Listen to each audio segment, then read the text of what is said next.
Hello everyone, thank you for inviting me to present our latest finding at this year's Executive Planning Day. In this short session, I'll discuss four major economic themes shaping in our industry in 2025: the macroeconomic and business cycle, aggregate demand and supply, trade profits, and insights from behavioral economics. Those factors are crucial for our organizations' strategies as we navigate global healthy demand, pricing pressures, and policy change. In 2025, Singapore's economy is projected to grow by about 2.5%, a moderate rebound after the slowing 1.1% in 2023.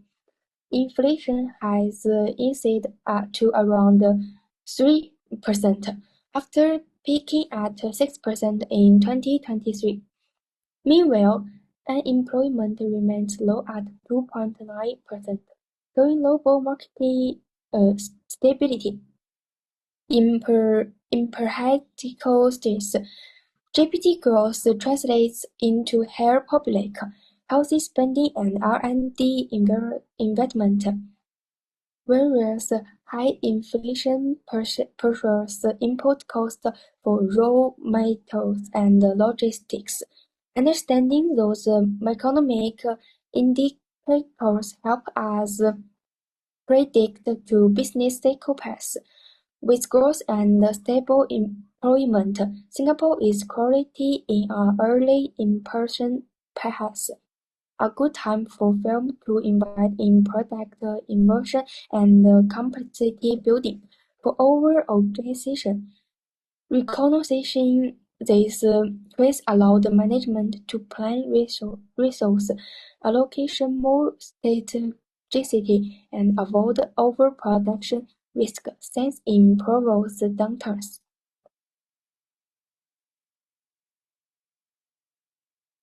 The Singapore government has enabled a test robot for all test resident individuals in 2025, aimed at boosting thematic consumption using the ADAS model. This report shifted the aggregate demand curve to the right, raising output and prices in the short run. However, in the long run, supply adjusts and the inflationary effect moderates. For our company, this means higher consumer spending on health products and OTC medicines, especially among the middle-income families, but it also means higher labor costs as demand for works rises. All in all, our reports show the focus on capturing this temporal demand across those target marketing and production efficiency rather than raising price. The continued U.S.-China trade tensions have increased traffic on pharmaceutical ingredients and medical devices. In 2024, the agri-trade rate in physical import rose to 25%, using a supply and demand model. This traffic raised import price and reduced greatly expanded. Firms in Singapore that depend on Chinese APIs face rising costs and supply delays. In the short term, our company showed diversity supplier and building strategic inventory. In the long term, we can invest in local R&D and regional manufacturing to reduce dependence and volatility growth.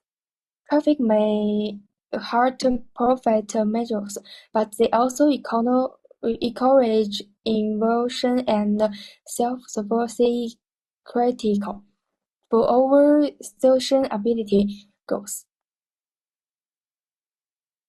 Behavioral economics shows that consumers and products do not always act rationally.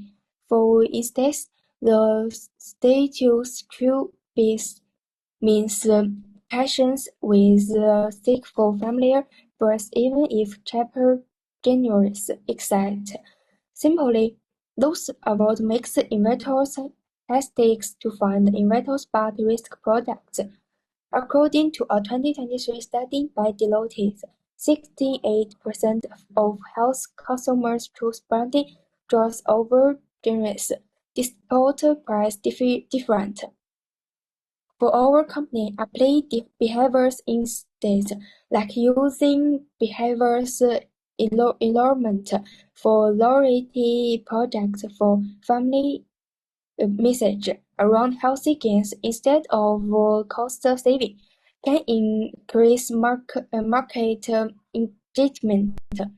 Understanding those behaviors help us make better business discussions and design more effective marketing strategies. In summary, economic stability creates growth opportunities. Tax robotics stimulate short-term demand. Traffic poses supply chain risk, and behavior instead help article our plastics decide with real customer behaviors. By linking economic understanding with business planning, we ensure that our organization remains resilient and innovative in a rapidly changing environment. Thank you for your attention. I'm looking forward to your questions and decisions at this executive planning day.